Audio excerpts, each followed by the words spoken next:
Kalawski, at ngayong araw nga ay pupunta naman tayo ng Monte Vista. Ayan, samahan nyo ako. Medyo mahaba-haba ang biyahe natin. At tingnan nyo, napakaganda ng view dito mga Kalawski. Kahit medyo anong oras na ito, hapon na ito mga Kalawski. Parang mga 3 o'clock na ito ng hapon, if I'm not mistaken. Ayan, di ba napakaganda mga Kalawski ng lugar. Ayan, sa view pa lang ay ma-amaze ka na. And nakaka-relax panoorin, lalo-lalo na sa mga taga-syudad na puro building ang nakikita. Maaaliw ka talaga dito mga Kalawski. Madalas ko na rin itong nadadaanan, pero naaaliw at naaaliw pa rin ako dito tuwing nakikita ko ito. Kasi nakaka-relax, 'di ba? Malinis, tapos ayan lang ang makikita mo, puro green, o 'di ba? Pag nature lover ka, talagang na-appreciate mo 'yan mga Kalawski. At ayan, samahan niyo akong pumunta ng Monte Vista.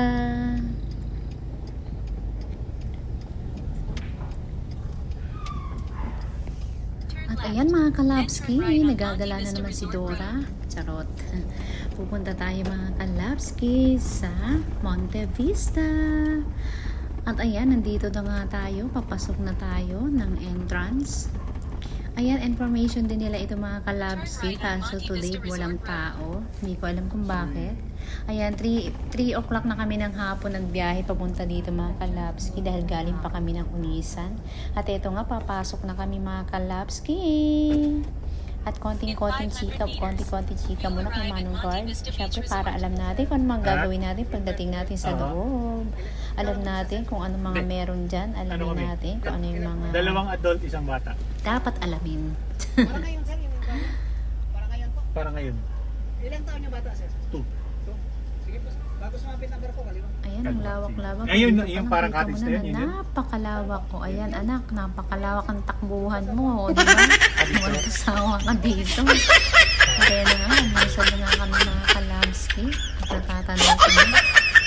Natatanaw ko na ang barko. Ayan, medyo malayo pa siya pero unti-unti na siyang lumilinaw sa aking mga mata. At ayan na nga. Bilisan mo nga, daddy, yung bagal mo. Charot.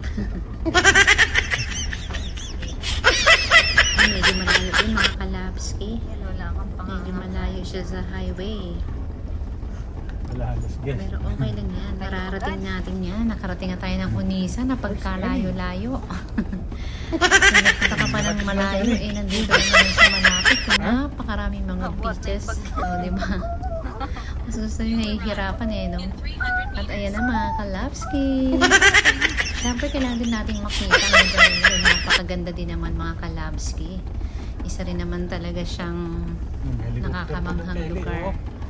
And iba yung ganda na binibigay niya mga Kalawski dahil talagang kung nature lover ka, ay doon ka talaga.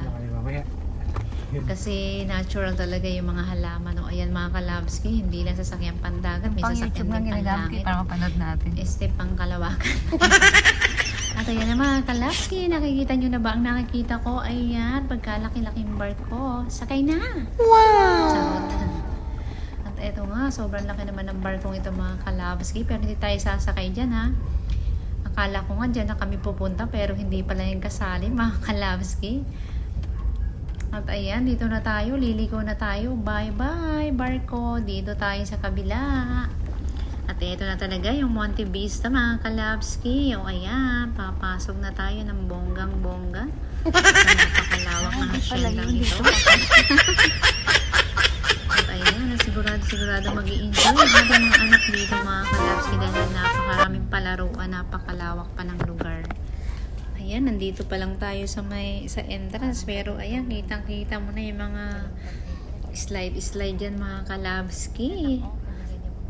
Ayan, may kubo-kubo pa dyan. Ayan, papasok na tayo.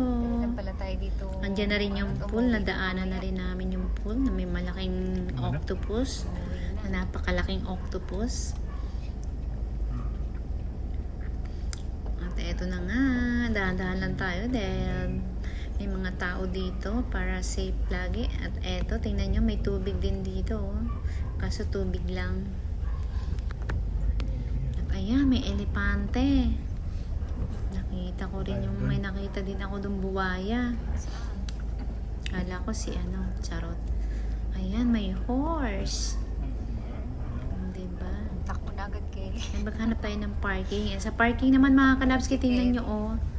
Ayan, dito lang yan ha. Dito pa lang yan. Pero pagdating dito, tsaran! Ayan ang parking. Napakalawak. Nako naman. Pag napuno naman yan ng Monteverde.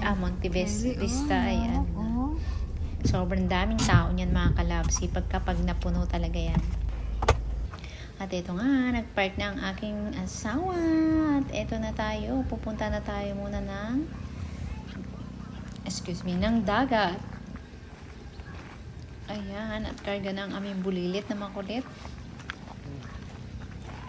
Horse, Kelly, oh look. Horse. Horse. Horsey. Ayan, lagi yan tangayang kanyang dede. Ayaw iwan eh. Takot mauhaw kasi mainit daw. Kaya, Disney, pupunta muna tayo ng dagat. Ayan, sabi kami sa dagat eh. Puro dagat ang pinupuntahan namin. Mas okay kasi ang dagat kaysa sa pool mga kalabsi. Dahil alam natin ang dagat ay siguradong mas malinis naman kaysa sa pool. At ayan na nga. Let's go! Samahan niyo ako ditong magliwaliw.